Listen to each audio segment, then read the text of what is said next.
be prepared for any unanticipated events, and of course there's always glitches and stuff. But my name is Joe Cutler, and I'm the director of the 49ers chapter, which of course is designed for people that own 1949 Cadillacs. I got bitten by the bug. I call it getting bitten by the bug way back, dating myself now. I was born in 49. Might be one reason I like 49 so much, but they're getting to be a very popular car. The special club coupes and DeVilles, which they didn't make many of. But all the models are very desirable, and 49s will really come into their own. I got bitten by the bug at the tender age of 17 way back in '67, and I used to talk about the old timer stories, you know, we'd hear, yeah, I bought a Model T for $15. We'd say, yeah, right. But I bought my first one in '67. It was a 34 Ford two-door sedan from the original lady owner. I think she was 92 for $25. We got it running, and I got bitten by the bug after that.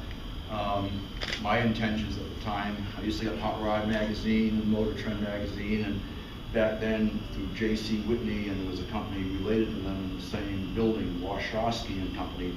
You could buy all these conversion things. You could put a Buick V8 and made it up to another transmission and drop it into a 34 Ford or whatever, and you could buy all that stuff back then. It was all readily available in Cadillac.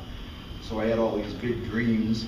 I had bought a '56 Buick for a token $1, that's true, and it ran beautifully. So I said, I'm going to take that V8, I want to find an antique automobile to drop that V8 into. So I still remember that day back in '67. I called some junkyards and I said, do you have anything old up there? And one guy said, yeah, we've got a 40 Ford panel truck. I said, that might do.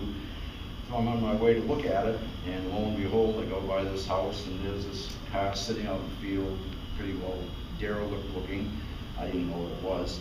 So I didn't buy the panel truck, but on the way back I stopped and I knocked on the door, and a younger lady answered the door. I said, the old car for sale out there? I don't even know what it is. She said, yeah, it's a 34 Ford. My mother bought it brand new. She's living here still, she's 92. I said, would you take $50 for it? She said, no, we couldn't do that, but we'll take 25. That's another truth. Joe has a lot of true stories, and unfortunately they end up being long, and so we'll try to keep away from the stories and get right on to the restoration thing. One of my handouts I gave you was why buy or own an antique automobile. There's a whole bunch of reasons behind it. Some people do it for an investment, which can be good if you get the right one. But most of the time, you start getting into restorations, as some of you know if you've done it. It's really a labor of love, and you don't make your money back. In a lot of cases, you lose money. And this is a prime example of what not to do. Back in '08, I was at a Cadillac day that they have every year in the fall at a Cadillac dealership in Norwood, Mass, outside of Boston. And I had my '49 Cadillac Club Coupe at the show that day. So this older gentleman was over admiring, and he said, oh, I always love these fastbacks. So he said, oh, by the way, I have this '49 Cadillac four-door sedan. I don't really know what to do with it. He said, I got like a little over 1,000 invested in it. I'd like to get my money back. I said, well, does it run? He said, yeah, it runs very well. He says, as a matter of fact, it shifts perfectly. He said, I drove it around my yard. It doesn't have any brakes or anything, but it shifts well. So I said, well, what are you going to do with it? He says, I don't know. I'm thinking about sending it to the crusher. I said, oh, don't do that. So that was the beginning of this little escapade. So I ended up buying it for $800, brought it home. Now what am I going to do with it? And I've had enough 49s. I said to myself, well, this is probably no better than a parts car, and I think you'll agree when you start seeing the pictures. Then I got into my head, well, maybe I can make this into a fun driver. But apparently I don't know myself that well yet. Once I paint a piece on an engine, all of a sudden we're off and running now. It's a full-blown restoration. So the car that you're going to see here is going to be here Saturday at the show. Some nice people in Milton, which is only about 5 minutes from here. They bought the car. They were here last night, and they just love the car. And it's quite the transformation. I think you'll agree when you see the slides. So we'll start with the slides. And huh? Arrow. What's that? The arrow. Kids. Okay. I was just pushing an arrow. I'm not very high tech. I still have an electric typewriter. Technical guys, yeah. Well, anyway, this is what it looked like at the old gentleman's house. Needless to say, a bit forlorn looking. I call it diamond in the rough. I don't know if it was even a cubic zirconia, but it was a pretty rough one. No rocket panels existed whatsoever on it. The outer and the inners are gone. I call them the tin termites. What do you expect in Massachusetts? Well, the front fenders. This was a car that was driven. This car was, we still had the original owner's name, had the original owner's ID tag with it, had original paint, had blonde gray, and it ran well and it shifted well. So I said, I don't know, there's some possibilities here. And being a 49 guy, I had a lot of parts at home. I said, I think I can do this for about 20 grand. Yeah, right. Think again. So, that's what it looked like. There's a rear view. It had copious amounts of rust, as you can see.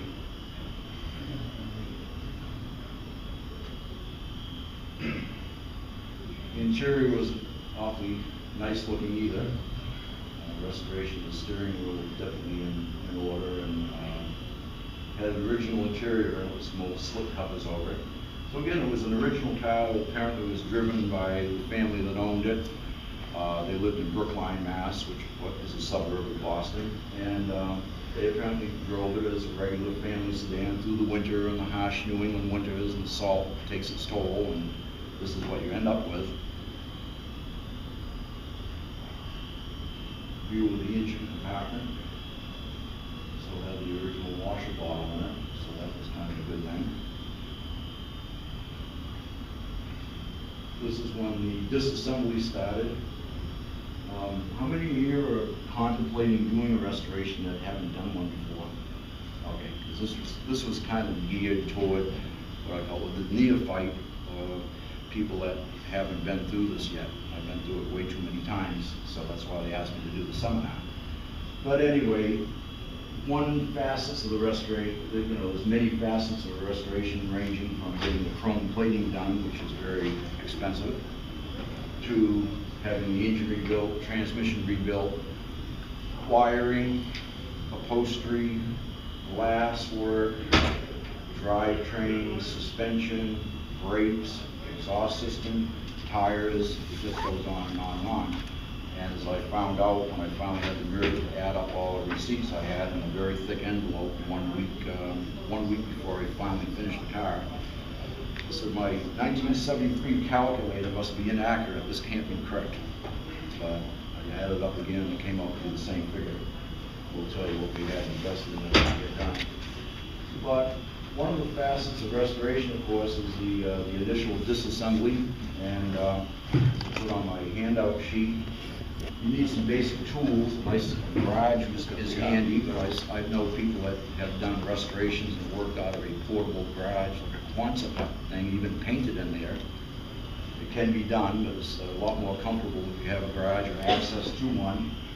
And basic tools, a good socket set, combination wrenches, screwdrivers, pliers, vice grips, things like that. And it's always nice to have a lift, but I didn't have one of those. I was still working on a jack stands and a creeper with a floor jack when I did this restoration. I just recently was able to get a lift when I built my new garage. But you need some basic tools. Some extras would be a lift, oxygen acetylene cutting torch unit. I call it the blue wrench. When all else fails, break out the blue wrench and cut the thing off. It's amazing what heat will do. You heat up a rusted nut that you can't even get a wrench or vice grips on anymore. And you heat that cherry red and clamp it with some vice grips, most of the time that will back right out. But if all else fails, you just carefully cut them off. And the torch expedites that process quite a bit. Hi, Ralph. Yeah. No problem. Some of the mistakes I made, aside from buying this car and restoring it, along the way you kind of get, or at least I did, I kind of get the fervor of disassembling things. And all of a sudden, you have pieces here, pieces laying in the car, pieces laying on the floor, and that's not a good thing, because later on, whether it be 2 years or 7 years or more, when you finally get ready to disassemble it, if you've not lost your sanity by the end of the restoration, it's always nice to be able to put your hands on the parts to put the car back together. So one method I use now in a lot of restoration shops, if they know what they're doing and they're comprehensive about it, I buy Ziploc bags. You can buy them in all different sizes, and some sticky labels. And when I start disassembling things, I put the bolts or clips or whatever goes with that assembly in Ziploc bags and label it. And I put it in boxes. That way, when I get ready to use them later on, when I get ready to reassemble a car, I'll know where everything is, hopefully. Go on to the next slide. This was a little bit further disassembly. Got the dash out. I had the original wiring harness in it, as you can see.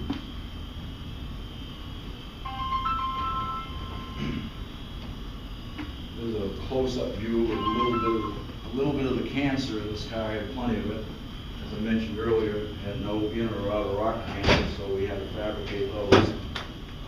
This is the front section where the front fenders hitch onto. That was all cut out. So my body man had a lot of practice welding. One of the good things that you could have as an extra piece of equipment aside from an oxygen acetylene torch unit would be a big welder. That's always handy. A lift, engine hoist comes in handy. Sometimes a transmission jack. All those things come in handy when you're doing restoration. But you can get away with some basic tools, and I did for many, many, many years. There's still stuff I want that I don't have.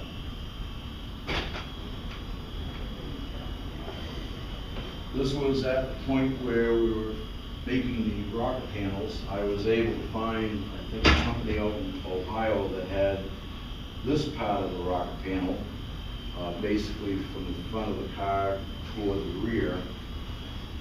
The inner part, we just used 22 gauge cold roll sheet metal, not galvanized, that doesn't weld well.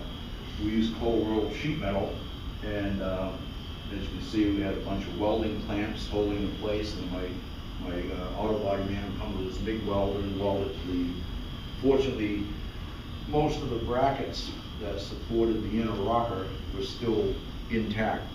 They were heavier metal, fortunately, so those weren't gone. It was mostly just the sheet metal rocker panels, but that was bad enough. So the inner part, we just used a flat piece of sheet steel. One tool that I did pick up that I didn't own previous to this, which was worth its weight in gold in the old days, so to speak, I'd be cutting with hand aviation snips by hand. And that gets pretty rough in your hands after a while if you're doing it all day. So I bought a pair of electric snips, and it's like a hot knife through butter. It just went right along. I lay out my markings and stuff. Some of the more complicated panels you can probably see in the later slide. As I mentioned, all I could buy was the outer rocker up to this point. But on a four-door sedan, it's a very complicated compound curves everywhere. It curves out, it curves inward. I'm like, well, how are we going to make this? So I spent quite a few hours. I would take some old manila envelopes and I'd make a pattern. I taught industrial arts for 37 years, so I had a little bit of metalworking experience, sheet metal, because I taught that at one time. So that came in real handy as far as making layouts. So I would make like cardboard layouts first, especially on a complicated piece like that, test fit it, do revisions to it until I got it to fit perfectly the way I wanted it. Then I would lay it out in metal, instead of doing the metal first and then finding out, oh, this doesn't fit, throw that in the trash barrel and starting it up again. It's a lot easier, of course, making a cardboard pattern and changing that as you go along. The floors generally in the car, amazingly enough, were pretty solid. Had some, as you can see, patchwork here. Typical areas would be in the left-hand driver's side and the passenger side corners where people would get in during the winter, the salt and stuff. The water would settle there and eventually rot out the floor. So we made patch panels. After the panels are welded in with air grinder, air compressor was a real handy tool to have. And we took and ground down all the welds, get it nice and clean, and then we would use seam sealer. They have comes in a can, brushable. I buy boxes of these things that are called acid brushes. A lot of times people would use them when they're doing soldering, and they're handy for a multitude of tasks, especially applying seam sealer. Back when I was teaching, I used to show the kids a pretty cool video of how a car is built. They brought you inside a Ford assembly plant. They showed right from the beginning the big 30-ton rolls of sheet metal, and showed stamping presses and how to put it together. And they showed the people actually applying some of the stuff with their fingers, you know, seam sealer along all the joints, because you have to seal it. If you don't seal it, the water eventually is going to get in there and start rotting it out again. So to do it properly, you have to grind it, get it real nice and smooth, put some seam sealer in it, and then an added thing I did, Rust-Oleum. I did the whole floor with Rust-Oleum rusty metal primer with a brush. It's not going to be seen, you can cover it with carpets, but a good protection type of measure. And then I did satin black after that. Again, no one's ever going to see it, but if anyone picked up the carpet someday, they'll say, okay, at least the guy tried to do it halfway right. And that's the stage that we're in. I did grind the welds perfectly smooth because I didn't see any big necessity for it again. When we got to the upholstery stage, this is all going to be covered by what they used to call a jute. They basically a foam underlayment and then carpeting over that. So unless someone picked it up, no one's going to see this stuff. So just as long as it was nice and solid and well protected with the primer and the paint and the seam sealer, I felt good about that. This was some of the complicated areas. You can see that's a pretty good sized patch. And I had nothing to go by as far as reference. This is one of the front bracket, the front part of the skirt, rear fender skirt goes into that. So I took some time and finagling to get the exact location. And here's the end of that straight panel. I think some later pictures are going to show you the making of the complicated curved portion. This is the portion I was talking about. Not anything left. So I started with the top part, started with the easy piece.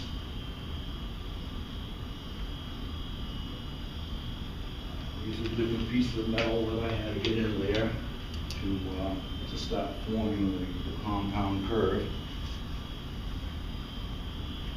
Here we are progressing pretty well. You can see there was a lot of welding to do. But it went along amazingly quick, because what I would do, I would make up the various patch panels for the different areas of the car and hand them to my body man, and he'd be welding them in while I'm making more. So we worked pretty well together as a team, and it went along amazingly fast, at least the rough body work. It had no rear tire well. Some enterprising soul over the years had decided, I guess it had rotted off and left the car many years ago. So they decided, well, we don't need that. We're going to take a piece of diamond plate, 1/4-inch thick steel, and they wouldn't put a few tack welds. They welded the entire perimeter. I spent hours just grinding that to remove the old plate. And that's what was left, a nice gaping hole. So I had a number of parts cars, fortunately, some sedans. And even though this looks pretty rough, it was actually a pretty solid piece. So I detached that from the parts car, and then we went into restoring that piece, and then we would weld that into the trunk. Here's the top weld piece. We call that kitty here. It has this fiberglass resin filler type of thing, but has strands of fiberglass in it. And it's waterproof and it's very, very strong. So it's good for applications like a rear tire while it's going to be still subjected, stuff getting thrown up at the bottom. And here we have the restored, so to speak, tire weld, spot welded and welded in place. And again, most of that would not be seen, because once all the trunk upholstery is done, you don't see a lot of this stuff. So we didn't have to get real fussy on grinding the welds completely perfectly flat. But once again, as I said before, once we ground the welds, we use a good seam sealer by 3M. Put that on there, primed it and painted that also just for protection purposes. On this particular vehicle, it's an old Yankee saying. Unfortunately, I haven't abided or haven't observed it as much as I should have along the way, but there's an old Yankee saying, if it ain't broke, don't fix it. So the engine ran very well. I did a compression test on it. Everything was within spec, so to speak. It had good compression, it ran nicely. I said, why bother having the engine rebuilt? So I put a new timing chain in it, and I actually detailed the engine and transmission right in the car, and you can pull them out of the car on this particular one. So this is starting the process of cleaning all 64 or 63 years of crud, grease, rust, and everything else, trying to get it down to bare metal the best I can. And I use some simple tools to do it. I use wire wheels of different diameters, cup wire wheels, whatever works on an electric drill, and that cleans a lot of them. Then I have a big buffing machine. I have a big wire wheel on that. I can do that on larger areas to clean it up. And after everything is real clean, then we start degreasing it, get it perfectly clean in order to paint it. Then I use spray bombs on most of the chassis at the front, because it's just a lot of these intricate areas, it's a lot easier to get in there with a spray bomb, and it looks perfect.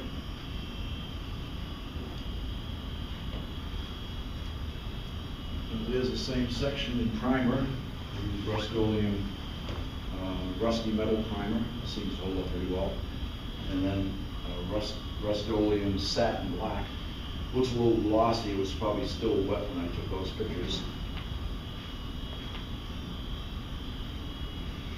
Same thing with the rear axle. There was an interesting story behind that too. I got the rear axle all painted, all degreased, and all painted up.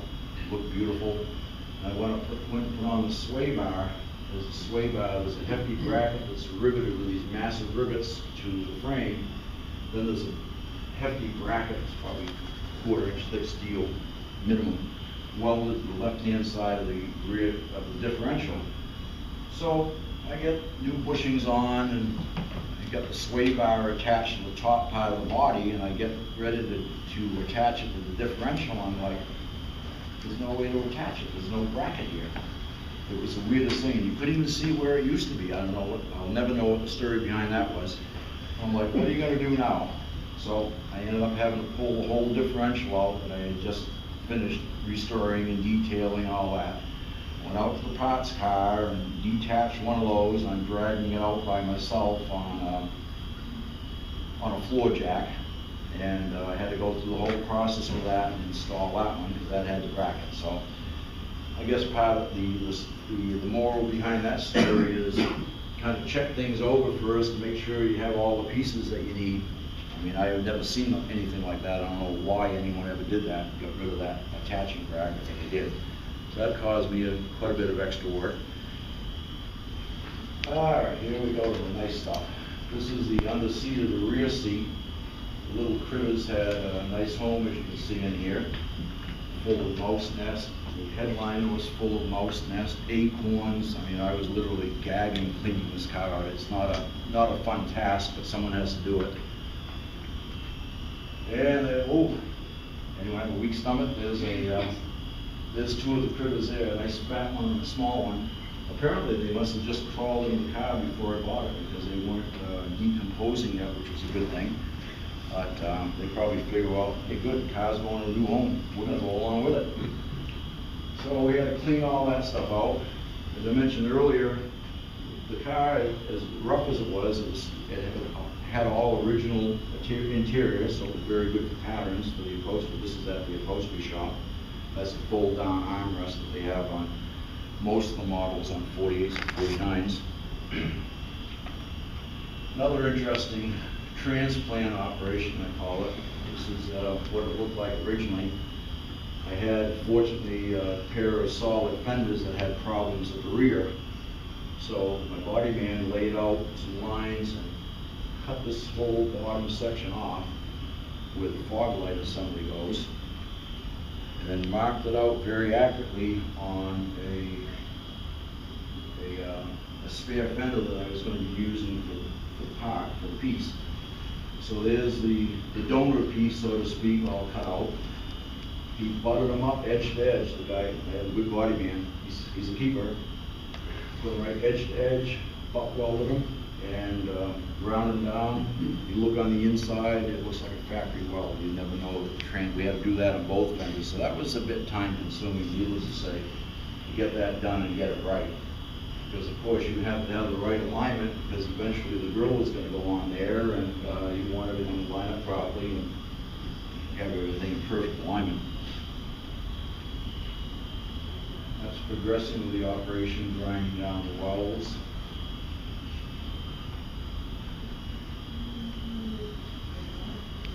We had to do some work on the bottom of the front fenders. And once again, we just cut the whole rotted piece out, and it was quite a section. That's the whole bottom of the front fender. Cut the matching piece out of a donor fender. That was just spot welded or tack welded at that moment. And we ended up completely welding it in, grinding it, going through the whole bodywork procedure. My body man at work grinding off a lot of rust off the roof. Fortunately, with these cars, as we all know, the metal is so thick that you can get away with doing something like this. Some of the newer cars, you'd never be able to do it. You'd be right through the metal. So he had a lot of grinding to do. We finally got it down to nice shiny metal and ready for primer. There's a roof-in primer. We use a self-etching primer, good quality PPG. But the bodywork materials alone are very expensive. A gallon of primer is about $200. Paint's about $200 and up, depending on what color you choose. So it adds up quick. Sandpaper, sanding disc, grinding disc, primer, paint, reducer, clear coat. All that stuff is extremely expensive. Someone's making a lot of money, and it's not me. We had to do a little work on the rear bumper. One bumper and one common problem on 48s and 49s and other Cadillacs, especially in the 50s, where the exhaust tips go through the bumper heads. Between the carbon monoxide and stuff getting trapped in there, they have a propensity to rot out. So this was the case with this one too, but just one side or one end was rotted. So I happened to have a spare bumper that had a good solid end that I needed. So what I did, laid it out in the driveway with some 4x4s, 2x4s together at the right angle. Did some marking out with masking tape. Cut it. This is a air cutoff tool, which comes in handy also. Another extra tool that you can pick up along the way to make things a little more pleasant, quicker and easier. Cut, lined up the donor part, made sure everything was in alignment, or hoped it was, and then I just I gas welded it, tacked it, and my body man came over and MIG welded the rest of the thing together, and we had a complete bumper with 2 solid bumper ends. Sounds easy. Here's the interior floor on the front, vinyl coat with Rust-Oleum. As I mentioned earlier, I just bought a can of satin blacks and brushes and laid it on nice and heavy. It gives it good protection. And it's not going to be seen unless someone picks up the carpeting anyway, so it's a good protection measure. Here we are getting nearer and nearer to completion. I decided to do this in a 2-tone scheme. The bottom color is a Triumph Blue Metallic, which is the same as my Club Coupe, which I'll have to show Saturday. The top was a beige, kind of an El Paso beige. So I think a 2-tone combination will look kind of neat. And I had seen some original advertisements that they did have some 2-tone combinations like this, green and beige. I said, well, blue and beige is different, but it might look pretty good. So as we'll see later on, fortunately, it did look pretty nice. Getting a little closer here, we have the major body painted. 2-tone paint job, needless to say, is a bit of extra hours of work, because you have to paint one portion of the car the one color and mask that all off, and do the other color. I think we did the roof first, and then we did the blue second. So, well, how are we going to do the doors? So we did top portions of the doors in the beige, and then I took some like safety wire, very strong wire, and put a bunch of eye hooks on my on the ceiling rafters in the garage, and hung each door and painted them like that. So here you can see these are the rear fenders. I made some makeshift sawhorses, and we hung the doors with wires. You can see the wires here from the ceiling, and they look like a bunch of puppets hanging there, but it was a nice way to paint them. I didn't have a lot of room in the garage, so we we use that technique. And on the inside trunk panels, what I did, I took a whole bunch of measured sets, and didn't do too bad for an amateur. So I made the patterns first, then I laid them out on waterproof panel board. What I do on the old 49s and 48s, where the original panel board isn't available anymore, I had kind of an embossed, a slightly embossed grain or a pattern into it. I buy a nice color, whatever I like, of leatherette or vinyl, and I cover with trim adhesive. I cover the panels with leatherette, and it gives it a nice look. This is a trunk upholstery material that is very close to the original that I was fortunate to pick up.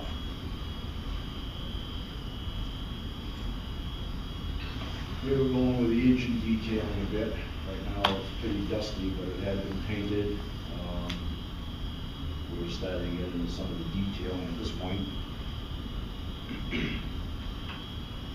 Starting to come back to life now.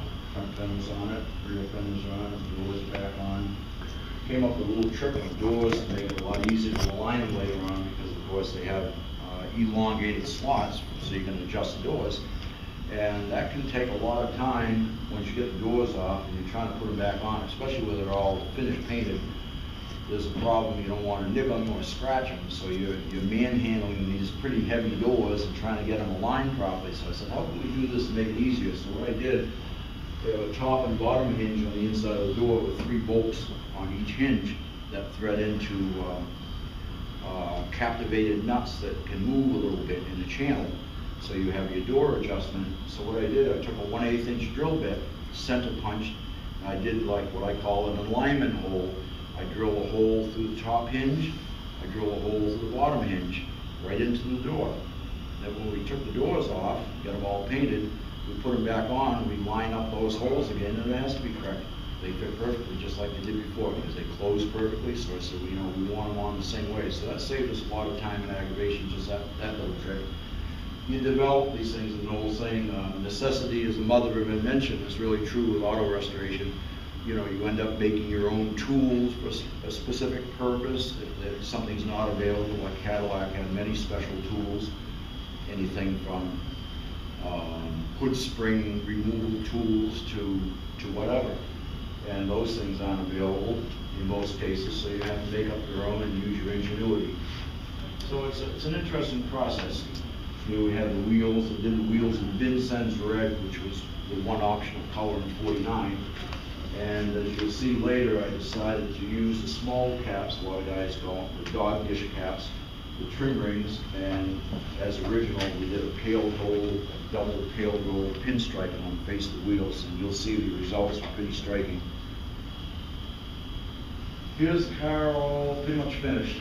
At its first cruise night, I did the interior as original, two-tone. It was a Bedford cord combination. The gray was Bedford corduroy, and the blue was a plain dark blue broadcloth. Gray headliner on blue carpets, blue door panels, and the bottom were done in a gray leatherette with fancy stitching, just as the originals were. As a view of the restored dash, we have the steering wheel recast. Put on a traffic viewfinder, traffic light finder, because I found a GM type visor, so I put the windshield visor on. You really need a traffic viewfinder. It's like basically a prism. With your visor, you can't see a stoplight that's mounted above you. And so back in the old days, they would have these traffic light finders made by Guide in a lot of cases. We made lamps, fog lamps, and tail light lenses, and things of that sort. And I put a period type compass on it, put some goodies on it, kind of snazz it up a little bit. I put vent shades on the doors above the windows and the windshield visor.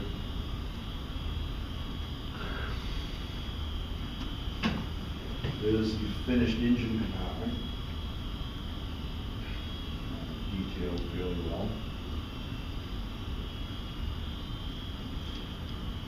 Finished trunk. You can see the double pinstripe.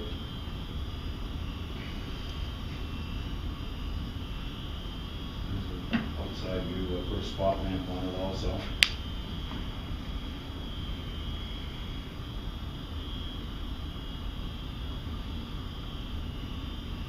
Rear view. Quite a transformation. We did the restoration in 2 years flat. We started in September, I think, of '08 and finished up almost to the day 2 years later, September of 2010. And that was it for that restoration. I said, I don't think I'll do this again.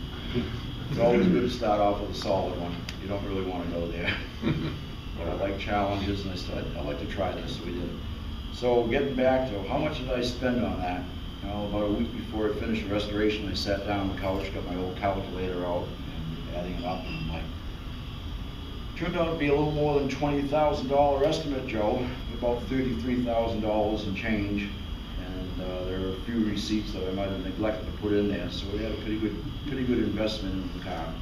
I ended up selling it, so these people that own it now will have it at the show Saturday, so you'll be able to get to see it up close and personal. Did you get 35 out of it? No, I sold it for 28. So I made nothing for my labor, and I lost a few grand in the process too. So live and learn. That's the story behind it. That's the Baroness. They all have names. She was called the Baroness. Anyone have any questions at all, or comments, or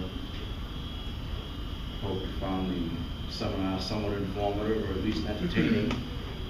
Who recast the steering wheel for you? Is that something you had done locally? Or? I have a guy in Poway, California, Quality Restorations. Dennis Crooks is his name, or Dennis Crook, and he does them. They run. This is why it adds up so quickly. A typical recast steering wheel starts about $675 and goes up from there. There's another guy in Donaldson, Arizona. I think he's probably $1,000 or more now. I've talked to some guys. One guy I think had a Chrysler Imperial wheel recast. They charge him $2,200 to have it done. So it adds up pretty quickly when you start getting into shelling out $1,000 to have a wheel recast. On a car like a '49 Cadillac, four-door sedan, you can look at anywhere from $15,000 to $20,000 just in the replating. Then you get into the upholstery work. The wiring harnesses will run about $1,500 altogether if you do the tail light and the main engine harness or the main dash harness. The paint materials, the body. I'm not trying to discourage anyone, but this is reality. It's not an inexpensive hobby. So if you're getting into restoration, be prepared to have a flat wallet for a while, anyways. Did you do the chrome? Did you have it all replated too? Yeah, I had all the chrome replated. I sent a lot of smaller pieces to a place in Tennessee that I found, and they were, I mean, all the chrome plated is expensive, but they were relatively reasonable compared to a lot of other places. And I had the bumpers and the larger pieces done in Rhode Island at a shop that I have down there that I use. The bigger pieces like the bumpers, the grill on the Cadillac all comes apart. They have these special clips and this egg crate thing and this whole procedure on that. The vertical pieces were stainless, and all the belt moldings were stainless. So those basically, unless they had dings and damage to them, they basically just had to be buffed. And then the other stuff was chrome plated. And that gets into, well, how do we pick a chrome plater? How do we pick a body shop? My advice is make sure to get references from people that have dealt with them. Not only recent work, but work that was done, if you can, work that was done 2 or 3 years ago, because then you can see, well, did their chrome plating hold up, or did it just peel off in sheets? I've heard horror stories, and I've been through it too. Your body man came to your house. Did he work for somebody? Yeah, he was a full-time body man, yeah, and then he came and he was a moonlighted with you? Yeah, he was a full-time body man, worked for an auto body shop, and then I think right around the end of the restoration of this vehicle, he wanted to get into doing appraisal instead, so now he works for a BMW, Mercedes, Lexus dealer, and he just writes up, these Beamers will come in that have smashed up bodies on them, whatever, and he'll write out the estimates for the insurance company to get them repaired. So he has kind of a computer desk job now. So he really loved the old cars though. He said, you know, I said, how do you feel working all day doing body work and coming over here on Saturdays or nights? He would come over nights. He had a family and he was looking for extra money. He said, I like the old cars. It's a diversion, something totally different from working on these clones that they make, these new cars. And you've got some metal you can work with. He really enjoyed it. He still loves it. To see him transform from a wreck into a kind of a jewel, you know. But going back to chrome plating and auto body shops, the best thing to do is check around and try to find people that had work done by them, not only currently or recently, but way back when, to see if, all right, has the body work held up well? Has the paint job held up well? Has the chrome held up well? That's the best thing to do, because I could write volumes just on nightmare stories that I've heard from other people that I've gone through myself, dealing with chrome plating places. Auto body shops, even worse. I think auto body shops, I've often said over the years, they should write a book on excuses why your car is not done. Or, how did your pieces get lost? You know, I've heard every excuse in the book. They have a vast library of excuses why your car is not done, or why didn't it come out right. So the best thing to do is shop around and ask people that have had actual experience. Are you satisfied? Did they do it in a timely manner? You know, I've been working on a 49 Cadillac convertible that belongs to a guy in Brooklyn, New York. He found out about me and sent it out. It's come out for the second year now. I mean, it was just unbelievable. The wiring was done by a supposed professional wiring company. I'm a professional myself, and I don't believe in bad talking, even if they deserve it. I'm not going to go there as far as naming the company. It was amazing. The car didn't just burn up. Direct short circuits everywhere. I got underneath the dash. It was just wires hanging down there. You didn't know it. This was the owner of the company that did this job. And I talked to some other restoration shops, and as soon as I mentioned the name of the company, they said, oh, them. Yeah, we almost had a car burn up on us in the shop. So just because they claim they're professionals doesn't mean they know what they're doing. So on this 49 convertible, I spent many hours. There's nothing worse, I think, than trying to straighten out wiring problems, especially someone else that messed them up. That's a real nightmare. You can go right out of your mind trying to trace out, you know, the wiring diagram that I can't see well to begin with. So I got this big magnifying glass trying to trace out where does this one go. We'll get that straightened out, and the chrome was a mess. The morons had done a pretty good job of the bodywork and paint, but they got the car all painted and they had all the windows out when they did the car. They put all the rusted frames and the bad glass back into the freshly painted car. That didn't make any sense at all to me or most people, but that's what they did. All of that stuff had to come all apart again, take the glass out, have all the frames plated, and do it the way it should be done. It should have been done that way in the first place when you had the car all disassembled, but they didn't do that. So this poor guy put out a lot of extra money, a lot of extra hours, and a whole bunch of grief because of picking the wrong body shop, the wrong plating shop, and run into a lot of problems. So, you know, doing your homework prior to doing the restoration can save you a lot of grief and a lot of money and a lot of headaches and a lot of time. It's really well worth it. Take your time. And I remember many years ago, back in the early 80s, when I first started getting into 48, 49 Cadillacs, I did a wreck of a 48 convertible. It was even worse than this car. I never hated the car so much as that car. But it was still going and still winning prizes 25 years later, so I guess it was done okay.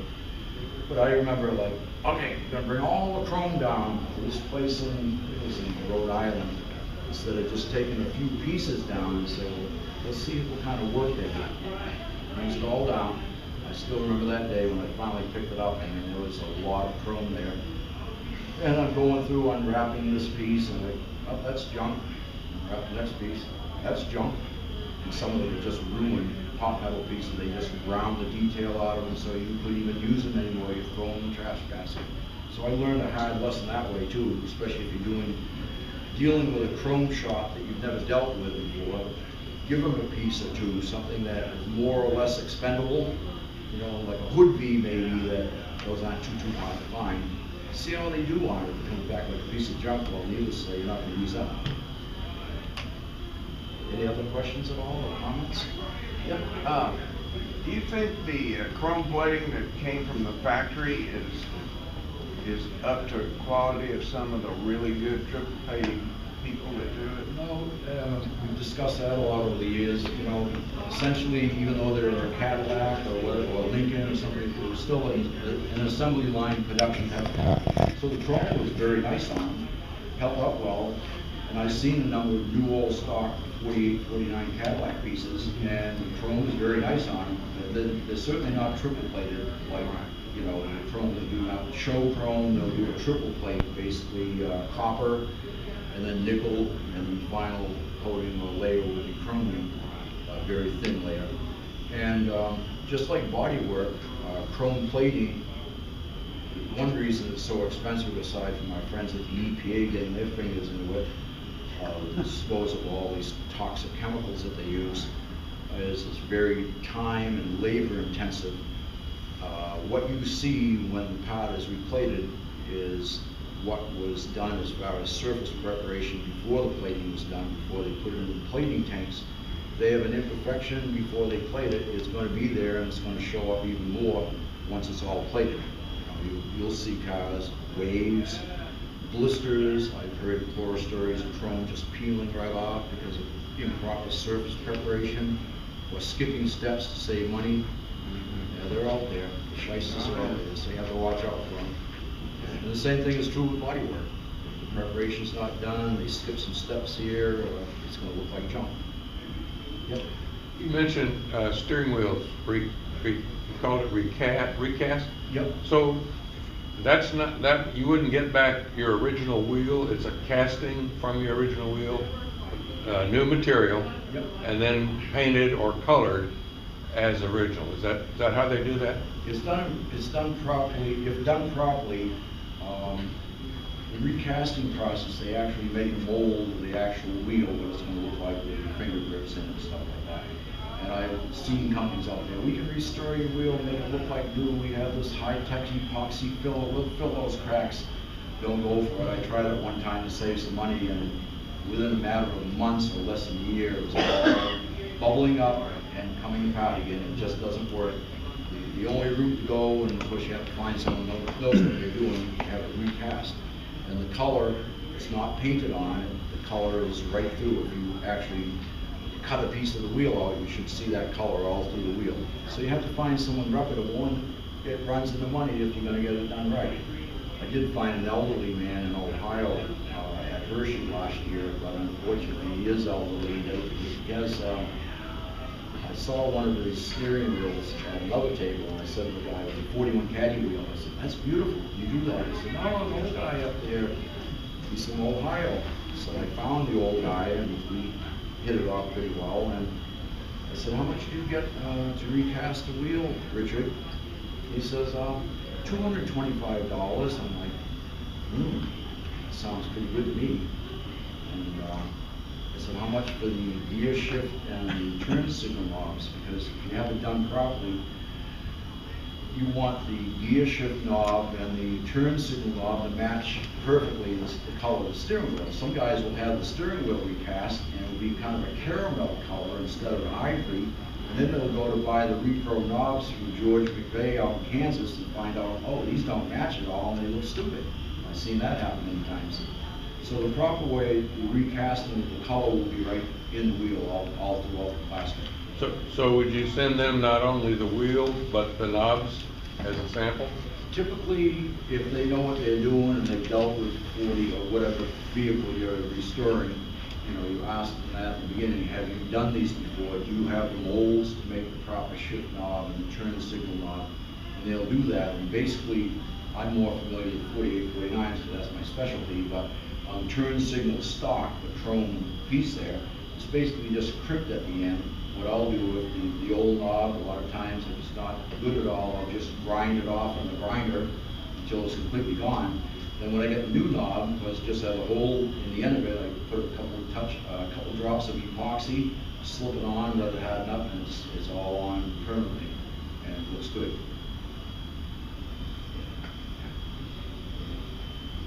Anything else? Yeah. Did you have the side spears chromed as well? They must have. What kind of shape were they before? You know, were they pitted or did they have holes in them? And were they distorted at all after the plating?